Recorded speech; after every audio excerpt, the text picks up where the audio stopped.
Assalamu alaikum, ladies and gentlemen. This is your host Ghazal Ahmed, welcoming you back to your daily dose of economic updates only on Sama Money. मेरे साथ मौजूद है हमारे senior correspondent Shakeel Ahmad साहब, joining us all the way from Islamabad. अस्सलाम वालेकुम शकील भाई, क्या हाल चाल है आपके? वालेकुम अस्सलाम गजाल, आप कैसे हैं? ठीक ठाक हैं? मैं अल्हम्दुलिल्लाह ठीक हूँ, लेकिन जब से मैंने रात को देखा है ना कि मिनिस्ट्री ऑफ फाइनेंस ने जो मंथली अपडेट आउटलुक रिपोर्ट शाया की है, इसमें उन्होंने अच्छी खासी खतरे की घंटियां बजा दी हैं. हमें कर्जों पर और सूद लगता हुआ नजर आ रहा है, हमें महंगाई में मजीद इजाफा होते हुए नजर आ रहा है. तो ये सारा सिलसिला है क्या है? थोड़ी सी अपडेट तो दें हमें. देखिए, ये रिपोर्ट माहाना बुनियाद पर मिनिस्ट्री ऑफ फाइनेंस जारी करती है और कल भी ये रिपोर्ट जारी की गई है। और इसमें जो सबसे अहम बात है, आपने महंगाई का जिक्र तो किया ही है। उन्होंने कहा है कि 28.5% महंगाई जो है वो रह सकती है। जो मंथ क्लोज हो गया उसका नंबर आज जारी हो जाएगा, जी. लेकिन नेक्स्ट मंथ में उन्होंने कहा कि मैक्सिमम 27.5% इन्फ्लेशन रेट रहेगा। लेकिन चूंकि हुकूमत ने रात ही पेट्रोलियम मसनूआत की कीमतों में नुमाया इजाफा कर दिया है, 13 रुपये 55 पैसे तक पेट्रोल महंगा कर दिया है, पौने 3 रुपए फी लीटर हाई स्पीड डीजल भी महंगा कर दिया है।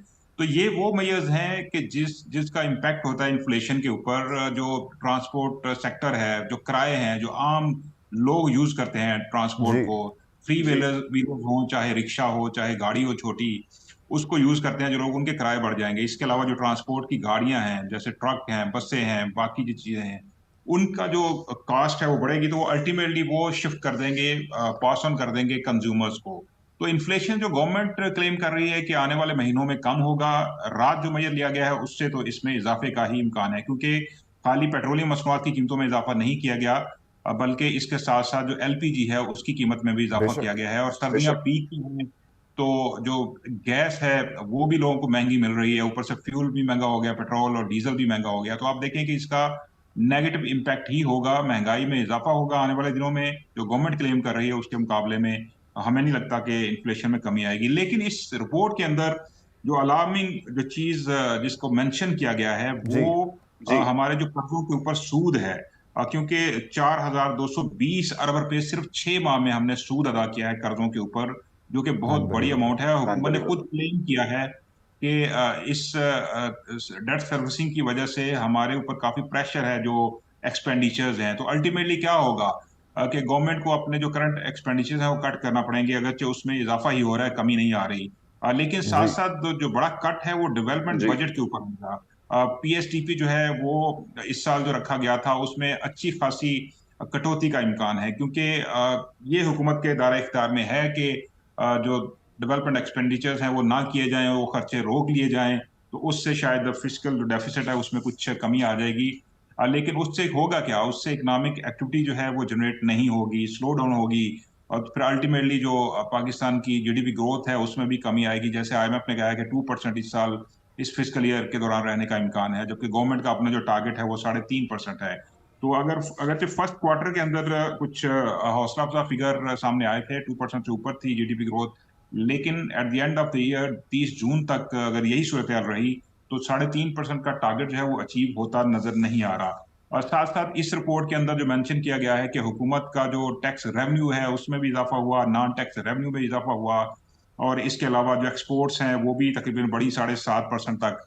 लेकिन जो पैसा पाकिस्तान के पास जो फंड्स आ रहे हैं ये जा कहाँ पे रहे हैं? जा रहे हैं कर्जों पर जो सूद की अदायगी है उसमें। तो नॉन प्रोडक्टिव यूज हो रहा है, पैसे सारे जाया हो रहे हैं। जो फंडिंग है, जो रेवेन्यू है, कलेक्ट तो किया जा रहा है आम कंज्यूमर से, पेट्रोलियम डेवलपमेंट लेवी की मद में भी ठीक ठाक रेवेन्यू हुकूमत जमा कर रही है, लेकिन वो अल्टीमेटली वो जा रहा है कर्जों पर सूद की अदायगी की मद में। तो जाया हो रहा है ये सारा पैसा। ये पैसा जी. अगर डेवलपमेंट पे खर्च हो तो पाकिस्तान के अंदर नौकरियां पैदा हों, रोजगार के मौके लोगों को मिले, और मजमूई जो माशी सरगर्मियां उसमें इजाफा हो। लेकिन इस रिपोर्ट के अंदर खतरे की निशानदेही की गई है कि जो हालात हैं वो ठीक नजर नहीं आ रहे, क्योंकि जो डेट टू जीडीपी का जो लीगल जो टारगेट है, जो लिमिट है, उसको भी एक्सीड किया जा रहा है पिछले कई सालों से। होना चाहिए 57.5% ऑफ जीडीपी, जो जी. टैक्स टू जीडीपी रेशियो है, लेकिन इस वक्त वो 74.8% है। यानी पिछले साल से भी बढ़ गई है, पिछला साल 73.9% थी। तो टैक्स कलेक्शन के अंदर जो गैप है बहुत बड़ा, उसको हम फिल कर सकते हैं कि अगर हम ये कर्जे जो हैं इसमें कमी ले आए, क्योंकि उतने ही उसी के मुसावी जो कर्जे हैं वो बढ़ते जा रहे हैं, क्योंकि 22% पॉलिसी रेट है।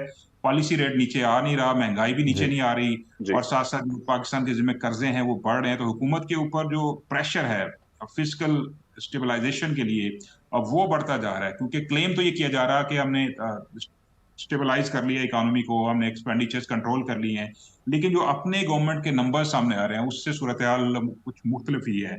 उससे तो यही लग रहा है कि फाइनेंशियल डिसिप्लिन बिल्कुल नहीं है, बेशक। क्योंकि हमारे जो फिगर सामने आए हैं उसके मुताबिक हुकूमत ये कंट्रोल नहीं कर पा रही, केयर टेकर गवर्नमेंट। अच्छा शकील भाई, आपने बात की टैक्स कलेक्शन की, तो हम ये देख रहे हैं कि एफबीआर की जो रीस्ट्रक्शन जारी है, इसकी इसकी वजह से भी हमारे टैक्स कलेक्शन पे थोड़ा सा मनफी असर नहीं पड़ा, क्योंकि हमने देखा कि वो टारगेट्स हिट नहीं कर पाए। और देखिए, पहले 7 माह का जो टारगेट था वो तो अचीव कर लिया गया है, बल्कि उसमें 35 बिलियन रुपीस का इजाफा ही हो गया है। 5,115 अरब टारगेट था और 5,150 अरब गवर्नमेंट ने कलेक्ट किए हैं। लेकिन जो जनवरी के फिगर हैं, यानी गुज़िश्ता माह जो हुकूमत ने टैक्स कलेक्ट किया है, उसमें 9 अरब रुपए कमी आई है हदफ जी। के मुकाबले में। हुकूमत का जो हदफ था वो 690 अरब था, लेकिन हुकूमत ने 681 अरब रुपए कलेक्ट किए हैं, तो 9 अरब रुपए का डिफरेंस आया है, ये शॉर्टफॉल आया है। ये काफी अलार्मिंग चीज है और ये इंडिकेट कर रही है कि आगे आने वाले दिनों में अगर यही सूरत हाल बरकरार रही, अगर फरवरी में या मार्च में मजीद शॉर्टफॉल आया या टैक्स कलेक्ट ना हुआ मंथली बेसिस पे, तो गवर्नमेंट को अल्टरनेट मेजर्स लेना पड़ेंगे। वो जो हंगामी प्लान जिसका हम जिक्र कर चुके हैं पहले, जी। हुकूमत को शायद उस तरफ आना पड़ेगा और एक मिनी बजट हुकूमत को पेश करना पड़ जाएगा, क्योंकि आईएमएफ के साथ ये कमिटमेंट गवर्नमेंट ऑलरेडी कर चुकी है कि अगर हमें टैक्स रेवेन्यू में शॉर्टफॉल नजर आया तो जी। हम एक हंगामी प्लान लेके आएंगे और जिसके मुताबिक टैक्स कलेक्शन बढ़ाई जाएगी। जाहिर है वो मिनी बजट की सूरत में ही आएगा, और इसमें हमने आपको बताया था कि महाना 18 अरब रुपए हुकूमत का ख्याल है कि कलेक्ट होंगे मिनी बजट, मुजवजा मिनी बजट से, जिसका भी इम्पोज करने का फैसला तो नहीं हुआ, लेकिन एक प्लान जरूर मौजूद है।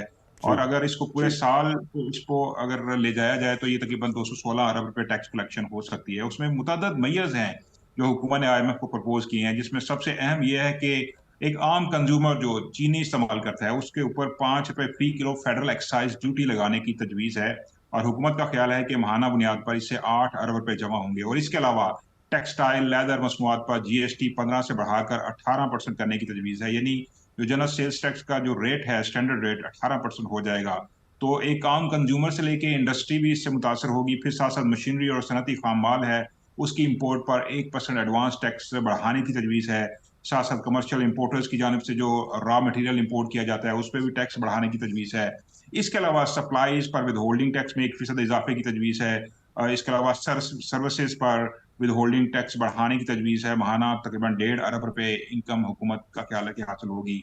इसके अलावा जो कॉन्ट्रैक्ट्स हैं उनके ऊपर भी विद होल्डिंग टैक्स बढ़ेगा। तो इस तरह ये जो प्लान है मुजवजा प्लान, उसके तहत 18 अरब रुपए महाना और 90 अरब रुपए अगले 5 माह में, और अगर पूरे साल पे इसको अगर इन्होंने इम्प्लीमेंट या लागू किया तो 216 अरब रुपए हुकूमत को रेवेन्यू हासिल होगा, जो कि आईएमएफ के साथ कमिटमेंट की जा चुकी है। तो बुनियादी वजह जो आपने क्वेश्चन किया था कि इसकी रीजन क्या है, रीजन ये जी। है कि जो टैक्स मशीनरी है उसका फोकस जो है वो टैक्स कलेक्शन से पिछले माह हट गया, क्योंकि आपको पता है कि एफबीआर की रीस्ट्रक्चरिंग और उसकी डिजिटलाइजेशन का एक प्लान था, जिस पर हुकूमत यानी मिनिस्टर ऑफ फाइनेंस और एफबीआर के अंदर एक टसल चल रही थी। एफबीआर की जो टैक्स मशीनरी है वो नहीं चाह रही थी कि उसको डिस्टेबलाइज किया जाए या कि एफबीआर के कुछ हिस्से टुकड़े किए जाएं, अलग अलग डिपार्टमेंट बनाए जाएं और फिर निजी सेक्टर से, प्राइवेट सेक्टर से लोगों को लेके आए, और इस तरह उनकी जो एक मुनाफली या जारदारी है, जो रिट है जो एफबीआर या टैक्स मशीनरी की, वो उनको खतरे जी। में पड़ती नजर आ रही थी। उन्होंने इसकी रेजिस्टेंस की थी। कराची में और कुछ दीगर दफातर में इसके खिलाफ स्ट्राइक भी की गई थी। इसलिए जो टैक्स कलेक्शन का जो हदफ था उसमें 9 अरब रुपए की जो कमी आई है, उसकी बड़ी वजह जराया एफबीआर का कहना है कि यही है कि जो फोकस है वो टैक्स मशीनरी का हट गया था और रीस्ट्रक्चरिंग प्लान की तरफ फोकस हो गया बढ़ था। गया था। और मिनिस्टर ऑफ फाइनेंस की मीटिंग हुई, एसआईएफसी के अंदर मीटिंग्स हुई, फिर एफबीआर के अंदर मीटिंग्स हुई। अल्टीमेटली निगरान फेडरल कैबिनेट ने उसकी अप्रूवल दे दी, लेकिन साथ ये भी कह दिया कि अब इसकी हतमी मंजूरी जो है या इसकी जो लेजिस्लेशन का जो प्रोसेस है वो अगली गवर्नमेंट यानी आम इंतखाबात के बाद जो इलेक्ट होकर गवर्नमेंट आएगी वो इसको एग्जीक्यूट करेगी और उसको आगे लेकर चलेगी। लेकिन ये सारा टाइम वेस्ट हुआ, अब रिफॉर्म्स हुई भी नहीं है। एक डिसीजन ले लिया गया, सिंबॉलिक कह लें आप, इन प्रिंसिपल कह लें, लेकिन अमली तौर पर उस पर कुछ नहीं हुआ। तो टैक्स मशीनरी का फोकस हट गया, टैक्स कलेक्शन में कमी आई है। अब जनवरी में कमी आ गई, अगर फरवरी में इसको रिकवर कर लेते हो ठीक है, लेकिन फिर आगे बजट भी आना है, तो उसकी बजट की तैयारियां शुरू हो जाएंगी। तो फिर आईएमएफ के साथ जो कमिटमेंट की गई है उसके जी। मुताबिक ये हो सकता है ऑन कार्ड के ऊपर मौजूद है और इसकी पॉसिबिलिटी है कि एक मिनी बजट हुकूमत या एफबीआर लेकर आए और जो टैक्स शॉर्टफॉल है उसको पूरा किया जाए। लेकिन फिलहाल अभी इसका फैसला नहीं हुआ, लेकिन अगर इसी तरह शॉर्टफॉल टैक्स में होता रहा तो इसके चांसेस बढ़ जाएंगे और हो सकता है कि आवाम को मिनी बजट का सामना करना पड़े। अच्छा शकील भाई, मेरा इस पे एक ये सवाल मैं करना चाहूँगा आपसे कि आपने बात की कि जनवरी में हम चूंकि वो टैक्स कलेक्शन के जो टारगेट्स थे वो अचीव ना कर पाए, उससे ये हम देख सकते हैं कि अगर फरवरी में हमने रिकवर ना किया तो टैक्स रेट्स और बढ़ते हुए नजर आएंगे। सही है, और उस वो सबसे ज़्यादा इफेक्ट किसको करेंगे? सैलरीड पीपल को, क्योंकि सैलरीड पर्सन ही सबसे ज़्यादा टैक्स देता है। तो इस सब में टैक्स चोरी का कितना बड़ा किरदार है, क्योंकि वो भी हम देखते हैं कि पाकिस्तान में अच्छी खासी होती है। देखिए, टैक्स चोरी तो जितना हम टैक्स कलेक्ट करते हैं उसके इक्वली तकरीबन टैक्स चोरी पाकिस्तान के बेशक। अंदर हो रही है। गवर्नमेंट के अपने फिगर्स हैं और इस साल जो टारगेट है 9.4 बिलियन ट्रिलियन रुपीस का, 9,415 अरब रुपए का टैक्स हदफ है। तो अगर 5 माह में, पहले 5 माह में एफबीआर ने 5,150 अरब जमा कर लिए हैं, तो अगले पहले 7 माह में ये जमा किए हैं, तो अगले जो 5 माह हैं उसमें ये बाकी अमाउंट तो कलेक्ट करनी पड़ेगी और अगर उसमें शॉर्टफॉल आता है तो ये काफी मुश्किल सूरत हाल हो जाएगी। अभी तक तो पर उम्मीद है एफबीआर हुकाम कि हम ये टारगेट अचीव कर लेंगे। लेकिन जो टैक्स चोरी है वो बहुत बड़ा इशू है, क्योंकि मिनिस्ट्री ऑफ फाइनेंस की अपनी कैलकुलेशन है कि 2% ऑफ जीडीपी हम टैक्स टू जीडीपी हम ले जाने की सलाहियत रखते हैं। तो हम बहुत ज्यादा अंडर परफॉर्म कर रहे हैं, टैक्स मशीनरी भी और हुकूमत पाकिस्तान भी, ज़ाहिर है मिनिस्ट्री ऑफ फाइनेंस के अंडर आता है ये डिपार्टमेंट। तो जी। हम अंडर परफॉर्म कर रहे हैं। तो जो रिफॉर्म्स है जरूरी वो तो होनी चाहिए। बहुत सारे सेक्टर्स हैं, रिटेल सेक्टर है जिसको टैक्स नेट में लाना है, जिसके लिए एक ताजर दोस्त ऐप लॉन्च करने की भी तैयारी हो रही है। इसके अलावा नोटिस जारी किए जा रहे हैं। जराए का ये कहना है कि 15 लाख से ज्यादा नोटिस, टैक्स नोटिस जारी किए जा चुके हैं उन लोगों को जो टैक्स नेट में नहीं आ रहे। उनसे कहा गया है कि वो टैक्स रिटर्न फाइल करें, गोशवारे जमा कराएं। तो ये एक ऑन गोइंग प्रोसेस है। इलेक्शंस की वजह से इसमें थोड़ी आप कह लें कि सुस्त रवि आई है, इसमें थोड़ा बेशक। स्लो डाउन हुआ है ये प्रोसेस। जी।